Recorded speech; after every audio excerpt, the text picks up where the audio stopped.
Dr. David Chen had been walking through the red rocks of Utah for 3 hours when he first noticed something was wrong. The sun was getting hot, and his water bottle was almost empty.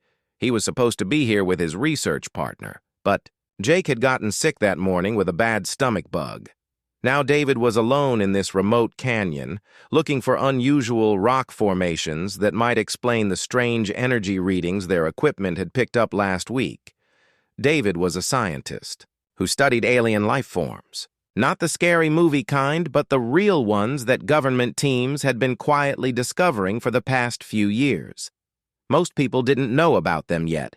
His job was to understand how these beings worked, what they needed to survive, and whether they posed any danger to humans. As he walked deeper into the canyon, David noticed something odd on the cave walls. There were markings that glowed faintly in the shadows. They looked like someone had painted them with luminous paint, but the patterns were unlike anything he had ever seen. The marks seemed to pulse gently, almost like they were breathing. His scientific curiosity got the better of him. David pulled out his flashlight and followed the glowing trail deeper into the cave system. The markings led him through narrow passages and around sharp corners. The air grew cooler as he went deeper underground. Then he heard it. A soft sound, almost like someone crying or humming a sad song. David stopped walking and listened carefully. The sound was coming from somewhere ahead of him, echoing off the cave walls in a way that made it hard to tell exactly where it was coming from. David's heart started beating faster. He knew he should probably turn around and call for backup. But something about the sound made him want to help. It sounded so lonely and scared. He moved forward slowly, trying not to make any noise with his boots on the rocky ground. The glowing markings on the walls were getting brighter now, and the sad sounds were getting louder. David turned one more corner and stopped dead in his tracks. There, in a wider part of the cave, was something that would change his life forever.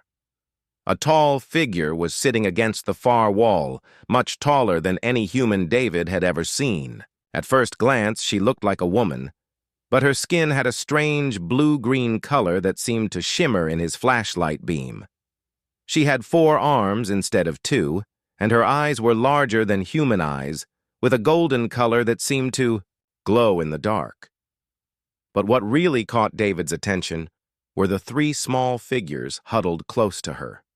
They were clearly her children, much smaller versions of herself, with the same shimmering skin and golden eyes. The smallest one, barely bigger than a human baby, was making weak crying sounds.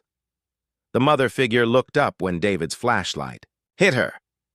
For a moment, they both froze, staring at each other across the cave. David could see fear in her large golden eyes, but also something else. Desperation. She looked like she hadn't eaten in weeks. David slowly raised his hands to show he wasn't carrying any weapons. "I'm not going to hurt you," he said softly, even though he wasn't sure she could understand English. The alien mother tilted her head listening to his words. Then she did something unexpected. She pointed to her children, then to herself, and made a gesture like she was eating. Even without speaking the same language, David understood. They were starving. David looked around the cave and saw that they had been living here for some time. There were makeshift beds made from torn fabric, probably from their clothes. Empty containers that might have once held food were scattered around. The mother had clearly been trying to take care of her children, but she was failing. The largest child, who looked to be about 8 years old in human terms, stared at David with curious eyes. The middle child, maybe 5 years old, was hiding behind her mother but peeking out to look at him. The baby was still making weak crying sounds. David made a decision that went against all his training. Instead of immediately reporting this discovery to his supervisors, he decided to help them. First, he pulled out the energy bars and water bottles from his backpack and held them out. The mother looked at the food, then at David, then back at the food. Tears started flowing from her golden eyes. She reached out with one of her 4 hands and took the offering, immediately giving pieces to her children. As David watched them eat desperately, he realized these weren't dangerous aliens. They were refugees. A family that had somehow ended up stranded on Earth, hiding in a cave, slowly dying of hunger and thirst. The mother looked at David again and placed one of her hands over her heart. Then she pointed to him and repeated the gesture. David didn't need a translator to understand. She was saying thank you. But as David watched the baby struggle to eat even the softened energy bar, he realized this family was in worse shape than he had first thought. The little one looked very sick, and the mother herself was so thin she could barely sit up straight. David pulled out his phone to call for help, but then stopped. If he called his government team, what would happen to this family? Would they be taken to a laboratory? Would they be separated? Would the children ever see their mother again? The mother seemed to understand his hesitation. She reached out and gently touched his hand. Suddenly, David's mind was filled with images that weren't his own. He saw flashes of a beautiful planet with purple skies. He saw spacecraft and explosions. He saw this same mother running with her children, trying to escape some terrible danger. When the visions stopped, David understood. This family had fled from their dying world, but their ship had crashed. The father hadn't survived. Now this. Mother was alone, trying to keep her children alive in a world where they didn't belong. David looked into her golden eyes and made a promise he didn't yet fully understand. "I'm going to help you," he whispered. But as he said those words, he heard something that made his blood run cold. The distant sound of helicopters echoing through the canyon. The government search teams were getting closer to this area. If they found this family now, David might never see them again. The mother heard the helicopters too. She pulled her children closer and looked at David with an expression that broke his heart. She knew what those sounds meant, even if she didn't understand human technology. David had to make a choice right now. Call for official help and risk losing this family forever, or find a way to protect them himself. As he looked at the sick baby in the mother's arms, he knew there was really only one choice he could make. David made his choice in that moment. Instead of calling the helicopters, he quickly turned off his phone and pushed it deep into his backpack. The alien mother watched him do this, and something in her golden eyes told him she understood what. He had just given up for them. The sound of helicopters was getting louder. David looked around the cave frantically, trying to think of a way to hide any signs that people had been here. He grabbed his empty water bottles and food wrappers, stuffing them back into his pack. "We need to go deeper," he whispered to the mother, pointing toward the back of the cave. She nodded and carefully picked up her baby while her two older children gathered their few belongings. David led them through narrow passages he had noticed earlier, using his flashlight to guide the way. The alien family moved quietly. Even the children seemed to understand the danger. After 20 minutes of careful walking, they found a much larger cave chamber hidden far from the entrance. "This is better," David said, shining his light around the space. "They won't find you here?" The mother settled her children in their new hiding spot, then walked over to David. She pointed to herself and said something in her own language. Then she touched David's chest and repeated the sound. "I think you're trying to tell me your name," David said. He pointed to himself. "David, I'm David." She tried to copy the sound. "David," she said slowly. Her voice was musical, like she was singing his name. Then she pointed to herself again. "Zara," she said clearly. "Zara," David repeated. "That's a beautiful name." Zara smiled for the first time since he had met her. Then she pointed to her children. The oldest one stepped forward shyly. "Kes," Zara said, putting her hand on the child's head. The middle child was still hiding behind her mother, but she peeked out when Zara called her name. Nira. The baby was sleeping in Zara's arms, looking very pale and weak. "Thomas," she said softly, kissing the little one's forehead. David felt his heart break a little. These weren't just aliens anymore. They were Zara, Kes, Nira, and baby, Tomas. They were a family with names and personalities, and they were in serious trouble. "I have to go now," David said, pointing toward the cave entrance. "But I'll come back, tomorrow, with more food." Zara grabbed his arm gently with one of her 4 hands. She looked into his eyes, and somehow, David heard words in his mind that weren't his own thoughts. "Thank you for not calling the flying machines," the voice in his head said. David stared at her in amazement. "You can talk to me? In my mind?" Zara nodded. "Some humans can hear us. You have a good heart. That makes it possible. This changed everything." David realized he could actually communicate with her, really understand what they needed. "How long have you been here?" he asked. Images flashed in David's mind again. He saw their ship crashing in the desert months ago. He saw Zara carrying her injured children away from the wreckage before it exploded. He saw her husband dying in her arms, telling her to save their babies.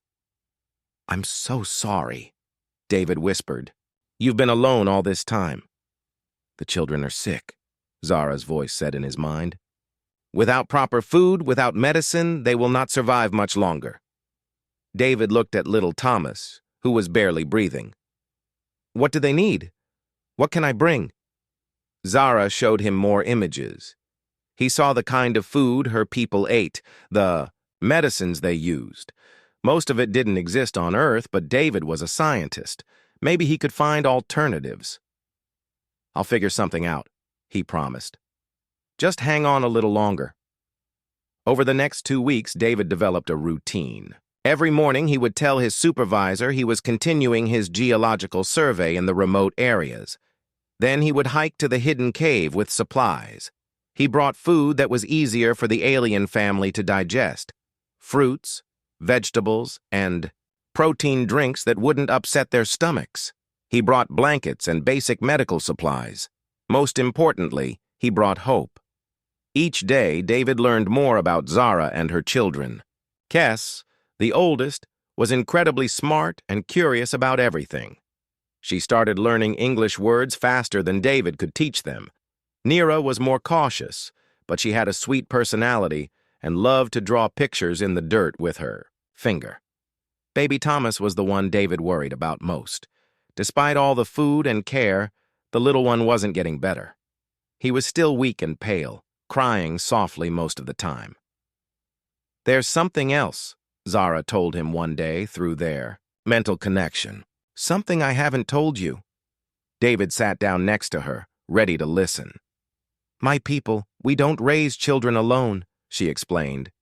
"Children need both parents, not just for food and protection, but for something deeper, a connection of the mind and spirit." David didn't fully understand. "But you're taking great care of them." "It's not enough," Zara said sadly. "Without a father figure, without that second parental bond, our children cannot thrive. They will slowly weaken and fade away." David felt cold suddenly. "You're saying they need a father to survive?" "Yes," Zara whispered. "And their father is gone." David looked at Kes and Nira playing quietly in the corner, then at baby Thomas sleeping restlessly in Zara's arms. These children had already lost their father, their home, their entire world. Now they might lose their lives because of something David didn't even understand. "How long do they have?" he asked quietly. "Not long," Zara admitted. "Tomas is the youngest, so he's failing first. Maybe weeks. The others have a little more time, but she didn't need to finish." David understood. That night, David couldn't sleep. He kept thinking about the family hiding in the cave. He had grown to love them over these past weeks. Kes would run to him whenever he arrived, chattering excitedly, in her mix of English and her native language. Nira had started trusting him enough to sit on his lap while he read to them from children's books he had brought. Even baby Tomas seemed to calm down when David held him. They felt like his family. Now, but apparently, feeling wasn't enough to save them. The next morning, David arrived at the cave to find Zara sitting alone, looking more tired than he had ever seen her. "Where are the children?" he asked. "Sleeping," she said. "Tomas had a very bad night. I don't think he has much time left." David sat down beside her, feeling helpless. Here he was, a scientist who studied alien life, and he couldn't save the life of one small alien child. That's when Zara did something that changed everything. She took his hand in hers and looked directly into his eyes. "There is one way," she said, both out loud and in his mind. "But I cannot ask it of you. It would be too much." "Tell me," David said immediately. "Whatever it is, tell me." Zara was quiet for a long moment. When she finally spoke, her words shook David to his core. "You could become their father," she whispered. "Not just a friend or helper, their actual father. It would require a bonding ceremony, a joining of our life forces. You would become part of our family permanently." David stared at her, not sure. He had heard correctly. "You're asking me to—" "I'm asking you to save my children's lives," Zara said simply. "And I'm asking you to become my partner in raising them. It's the only way they can survive." David sat in stunned silence, staring at Zara. Her words echoed in his mind over and over. Become their father, join their family permanently, save their lives. "I don't understand," he finally managed to say. "How would that even work? I'm human, you're—" "Different species, yes," Zara said gently. "But love and family bonds go deeper than biology. The ceremony would create a mental and spiritual connection between us. The children would recognize you as their second parent, and that recognition would give them the strength they need to survive." David's mind was racing. "But what about my life? My job? My family back home?" Zara looked down at her hands. "I know it's too much to ask. You have your own world, your own people. I shouldn't have even mentioned it." "No, wait," David said quickly. "I'm not saying no. I'm just trying to understand what this would mean." He looked toward the back of the cave where the children were sleeping. Just yesterday, Kess had drawn a picture in the dirt showing all of them together. Herself, Nira, Thomas, Zara, and David. When he had asked what it was, she had said in her broken English, "This is family." "Tell me more about this bonding ceremony," David said. Zara's golden eyes lit up with hope. "It's not just a ritual. It would actually change both of us. We would share thoughts, emotions, even some memories. You would truly become part of our family unit, and we would become part of yours." "And the children would get better?" "Yes," Zara said confidently. "The moment the bond is complete, they would begin to heal. But David, you need to understand, this isn't temporary. Once we're bonded, we're connected for life. You couldn't just change your mind later." David stood up and walked to the cave entrance, looking out at the desert landscape. His old life seemed so far away now. His apartment in the city, his research lab, his colleagues who had no idea what he had discovered out here. But then he thought about his real family. His parents, his sister, his friends. If he did this, he would have to disappear from their lives completely. They would think he was dead or missing. They would grieve for him. "What about the government search teams?" David asked. "They're still looking for alien activity in this area. If we bond and become a family, how would we hide from them?" "We would have to leave," Zara admitted. "Find somewhere remote where we could live without being discovered. It wouldn't be an easy life." David turned back to look at her. "And you're willing to do that? Trust me with your children's lives?" "I've been watching you for weeks," Zara said. "The way you are with Kess, Nira, and Thomas. The way you worry about them. The way you've risked everything to help us. You already love them like a father would." David felt tears in his eyes because he knew she was right. Somewhere along the way. These children had become the most important thing in his world. A soft cry came from the back of the cave. Baby Thomas was awake and sounded weaker than ever. "Let me see him," David said. Zara led him to where the children were resting. Kes and Nira were still asleep, but Thomas was lying with his eyes open, making small whimpering sounds. His skin, which should have been the same shimmering blue-green as his family, looked almost gray. David gently picked up the baby, and Thomas immediately quieted in his arms. But David could feel how light he was, how fragile. "How much time does he have?" David whispered. "Days. Maybe less," Zara said sadly. At that moment, Kes woke up. She looked at David holding her baby brother and crawled over to them. "Thomas sick," she said in English, touching the baby's tiny hand. "Yes, sweetheart, he's very sick." "David," said Kes, looked up at David with her large golden eyes. "You make better?" David's heart broke. This 8-year-old child was looking at him with complete trust, believing he could fix everything. And maybe he could, but the price would be everything he had ever known. "Kes," David said carefully, "what if I could make Thomas better? But it meant I would have to stay here with you forever. Would you want that?" Kes's face lit up. "You stay forever? Be our papa?" "Would you like that?" "Yes," Kes said excitedly. "Mama, did you hear? David wants to be our papa." Zara smiled through her tears. "I heard, little one." Nira had woken up, now too, and crawled over to join them. She was still shy, but she leaned against David's leg and whispered, "I want Papa too." David looked down at these children who had already been through so much loss and pain. Then he looked at Zara, who was watching him with hope and desperation in her eyes. "If we do this," David said slowly, "and the government finds us, what happens?" "We run," Zara said simply. "We find another hiding place. We protect our family." "Our family," David repeated. The words felt strange, but also completely right.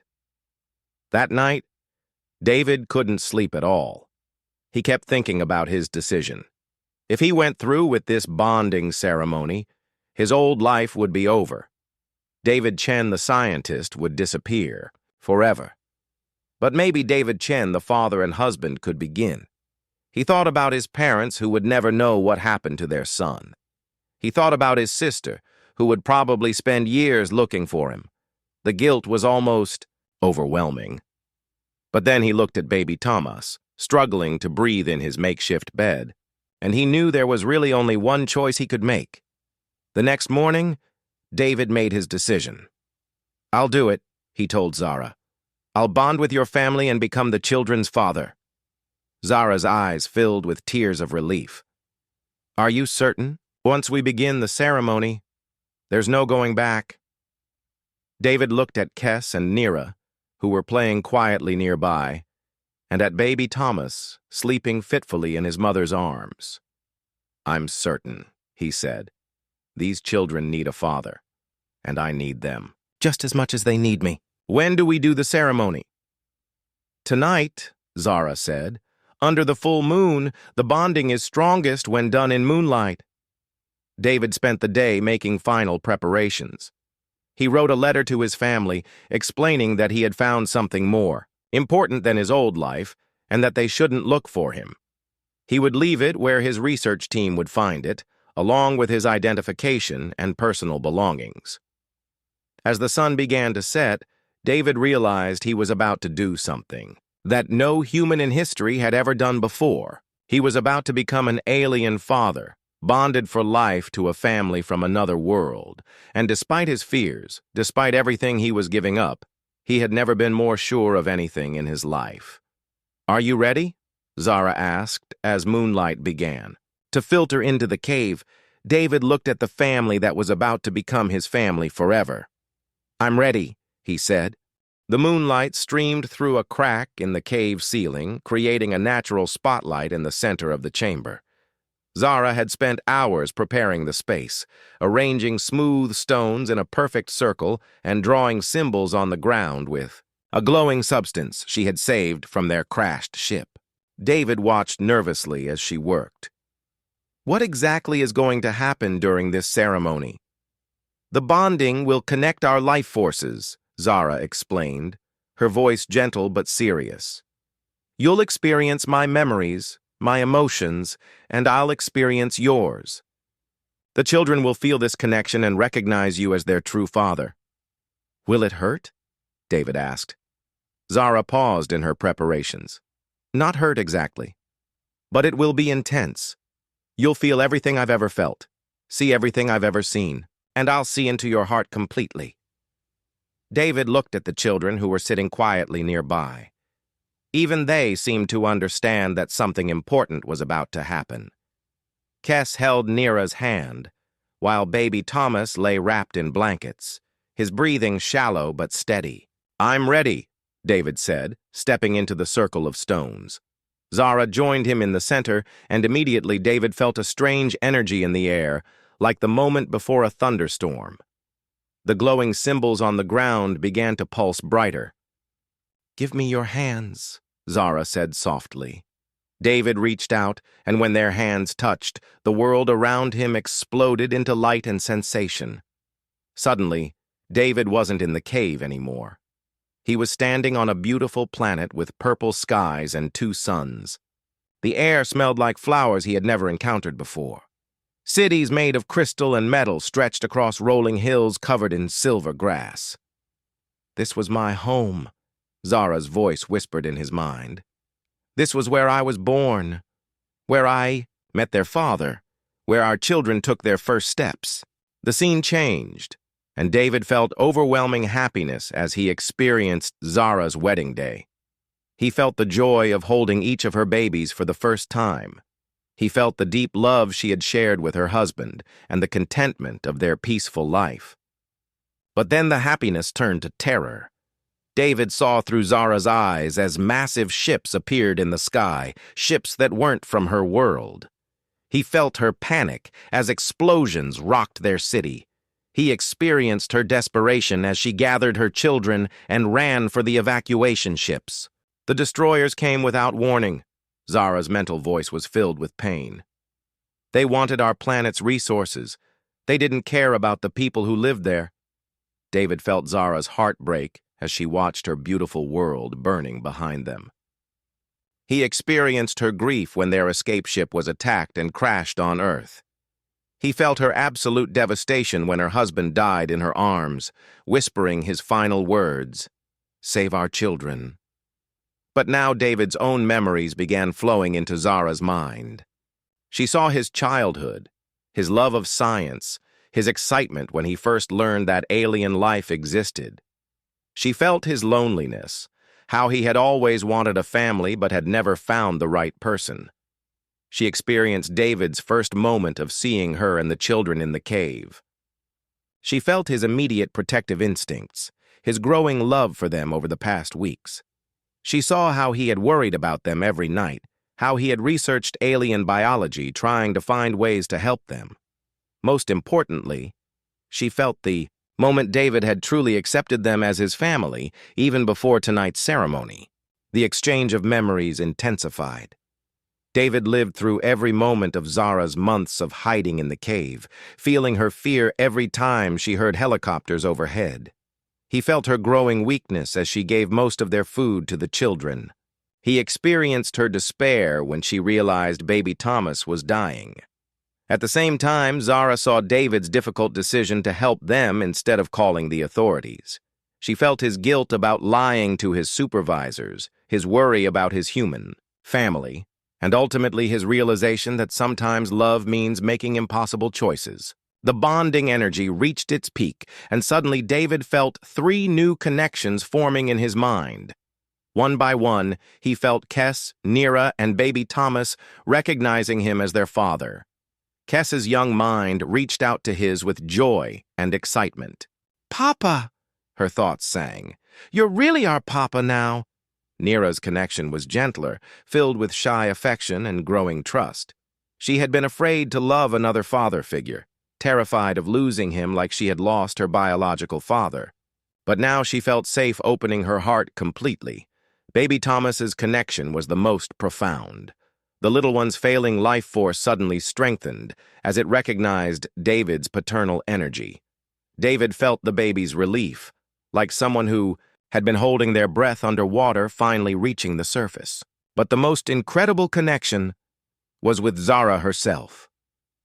David suddenly understood the depth of her love for her children, her gratitude toward him, and something else that surprised him completely. During their weeks together, Zara had fallen in love with David not just as a savior for her children, but as a partner for herself. The ceremony reached its completion as the glowing symbols faded and the strange energy in the air settled. David and Zara were still holding hands in the circle of stones, but everything had changed. David could feel all four of them in his mind now, like gentle voices singing in harmony. He was no longer just David Chen, the scientist. He was David Chen, the father, the husband, the protector of this extraordinary family. "How do you feel?" Zara asked, both out loud and in his mind. "Different," David said honestly. "Complete. Like I've been missing pieces of myself my whole life, and now I've found them." He looked at the children and saw them with completely new eyes. They weren't just alien beings he was helping anymore. They were his children, as real and important to him as if he had been there when they were born. Kes ran over and threw her arms around David's waist. "Papa, I can feel you in my heart now." Nira followed more slowly, but when she hugged David, he felt her complete trust and love flowing through their new connection. David picked up baby Thomas and immediately noticed the difference. The little one's skin was already starting to return to its healthy blue-green color. His breathing was stronger, and his golden eyes were brighter than David had seen them in weeks.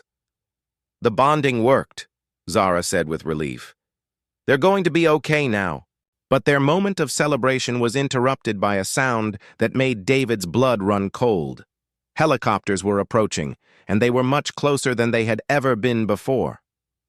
"They've found us," David said grimly. Zara's face filled with determination. "Then we run, all of us, together." David felt a strange calm settle over him. His old life was officially over now, but his new life was just beginning. He was no longer a single man trying to hide an alien family. He was a father protecting his children. "Where do we go?" he asked. "North," Zara said. "To the mountains. I know places where we can hide, places where they'll never find us." The helicopter sounds were getting louder. David gathered the emergency supplies he had been stockpiling while Zara wrapped the children in warm blankets. "Ready?" Zara asked. David looked at his new family, felt their courage and trust flowing through their mental connection, and nodded. "Ready," he said. As they slipped out of the cave through a hidden back entrance, David realized he wasn't running away from his life anymore. He was running toward it, with the family he had chosen and who had chosen him in return. The most incredible adventure of his life was just beginning. 1 year later, David stood on the wooden porch of their hidden cabin, watching his children play in the meadow.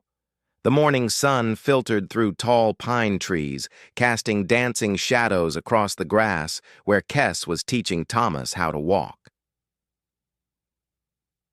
Thanks, baby, now healthy and strong, took wobbly steps between his big sister's outstretched arms. Every few steps, he would tumble onto the soft grass, giggling with delight. His skin had returned to the beautiful shimmering blue-green of his family, and his golden eyes sparkled with curiosity about everything around him. Nira sat nearby, weaving flowers into a crown while humming a melody from their home world. She had grown more confident over the past year, and her shy smile had been replaced by genuine happiness. Sometimes David caught her watching him with wonder, as if she still couldn't believe she had a father who would never leave. "They look happy," Zara said, joining David on the porch. She was carrying a cup of the herbal tea they had learned to make from local plants. "They are happy," David agreed, wrapping his arm around his wife. "We all are," The past year had been the most challenging and rewarding of David's life. After escaping from the cave that night, they had traveled for weeks through remote wilderness areas, staying ahead of the government search teams. Zara's knowledge of survival and David's scientific background had made them a formidable team. They had finally found this abandoned cabin deep in the Canadian mountains, miles from any roads or settlements. David had used his technical skills to set up solar panels and a water purification system, while Zara had used her alien technology to create a shielding device that made their location invisible to most scanning equipment. "Do you ever regret it?" Zara asked quietly. "Giving up your old world for us?" David considered the question seriously. He missed his human family sometimes. He wondered if his parents still looked for him, if his sister still hoped he was alive somewhere. But when he felt the mental connections with his children, when he experienced their love and trust every day, he knew he had made the right choice. "Never," he said firmly. "This is where I belong." Zara smiled and rested her head against his shoulder. Over the past year, their relationship had grown from desperate alliance to deep partnership to genuine love. The bonding ceremony had connected their minds, but time and shared experiences had connected their hearts. "Papa! Papa!" Kes called out excitedly. "Come see! Tomas walked 10 whole steps!" David jogged over to where his children were playing. Thomas saw him coming and squealed with delight, reaching up to be picked up. David scooped the toddler into his arms, feeling the warm glow of paternal pride. "Good job, little man," David said, spinning Thomas around gently. Kes had grown taller over the past year and had become fluent in English while still maintaining her native language. She served as translator between David and the other children when their mental connection wasn't clear enough. "Papa, will you tell us the story about Earth animals again?" Neera asked, joining their little group. David had become expert at telling stories that helped his children understand their new world while still honoring their alien heritage. They loved hearing about Earth creatures, but they also treasured the stories Zara told them about their home planet. "Later tonight," David promised. "Right now, we have work to do." David had been teaching the children practical survival skills, while Zara taught them about their cultural heritage. It was important that they could live safely on Earth, but equally important that they understood where they came from. As they walked back toward the cabin, David noticed something that made him stop suddenly. There was a small aircraft in the distance, moving slowly across the valley below them. "Zara," he called quietly.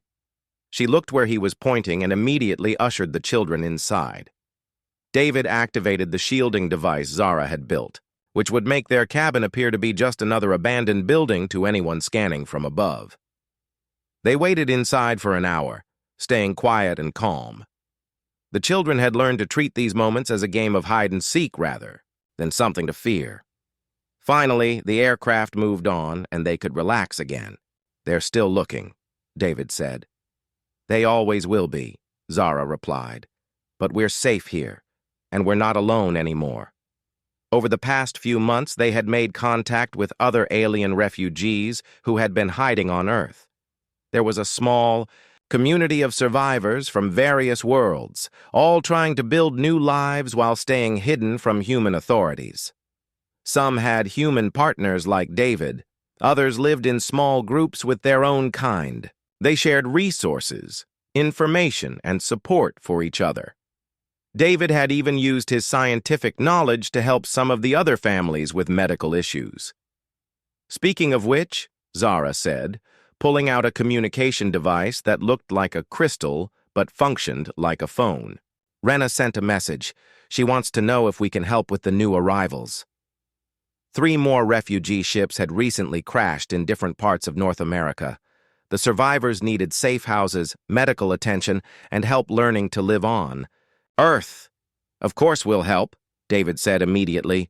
"That's what family does." The word family had taken on a much broader meaning for David over the past year. It wasn't just Zara and the children anymore. It was their entire community of refugees and human partners, all working together to build a better future. That evening, after the children were asleep, David and Zara sat on their porch looking up at the stars. David had learned to identify the constellations visible from Earth, while Zara had pointed out the direction of her former home world. "I have something to tell you," Zara said softly, taking David's hand. "What is it?" Zara smiled and placed David's hand on her stomach. "We're going to have another baby." David stared at her in amazement. "Really? How is that even possible?" "The bonding ceremony didn't just connect our minds," Zara explained. "It harmonized our life forces in ways that make reproduction possible between our species. The baby will be part human, part Kalari." David felt tears of joy in his eyes. "Our baby?" "Our baby," Zara confirmed. David pulled her close, feeling overwhelmed with happiness. Their child would be something completely new in the universe, a bridge between two worlds, carrying the best of both species. As they held each other under the starlight, David heard the soft sound of Kess's voice through their mental connection. "Papa? Mama? Is everything okay?" "Everything is perfect, sweetheart," David replied through their bond. "Go back to sleep." But instead of going back to sleep, all three children came padding out onto the porch in their pajamas. "We felt your happy feelings," Neera explained, climbing onto David's lap. "Very happy feelings," Kess agreed, snuggling next to Zara. "Even baby." Thomas seemed to sense the joy in the air, clapping his little hands and babbling in his mix of English and Kalari words. "We have wonderful news," Zara told the children. "You're going to have a new baby brother or sister." Kess gasped with excitement. "Really? A real baby?" "A real baby," David confirmed. The children peppered them with questions about the baby. When it would arrive, what it would look like, and whether it would be able to fly like in their bedtime stories. Later, after they had finally gotten the excited children back to bed, David and Zara returned to the porch. "What kind of world are we bringing this baby into?" David wondered aloud. "A complicated one," Zara admitted, "but also a hopeful one. Our children are proof that different species can live together, love together, build families together." David nodded, thinking about their unique family and the community they had become part of. "Maybe someday there won't need to be any more hiding." "Maybe," Zara agreed. "Maybe our children and grandchildren will live in a world where being different is celebrated instead of feared." As they prepared for bed, David reflected on how much his life had changed. A year ago, he had been a lonely scientist focused on his career. Now he was a husband, father, and part of something much bigger than himself. He looked in on each of the children before going to sleep. Kess was dreaming peacefully, her face relaxed and content. Neera had her arms wrapped around a stuffed animal David had made for her. Baby Thomas was sleeping soundly, his breathing steady and strong. These children had saved his life just as much as he had saved theirs. They had given him purpose, love, and a family he never could have imagined. As David finally fell asleep next, to Zara, one hand resting protectively on her growing belly, he smiled, thinking about the future. There would be challenges ahead, certainly, but they would face them together, as a family. And perhaps most importantly, they were no longer just surviving. They were thriving, building something beautiful and new from the ashes of loss and the hope of love. The stars continued to shine overhead, watching over a father who had chosen love over fear, a mother who had found hope in the darkest moment, and children who would grow up knowing that family is defined not by biology, but by the bonds of the heart.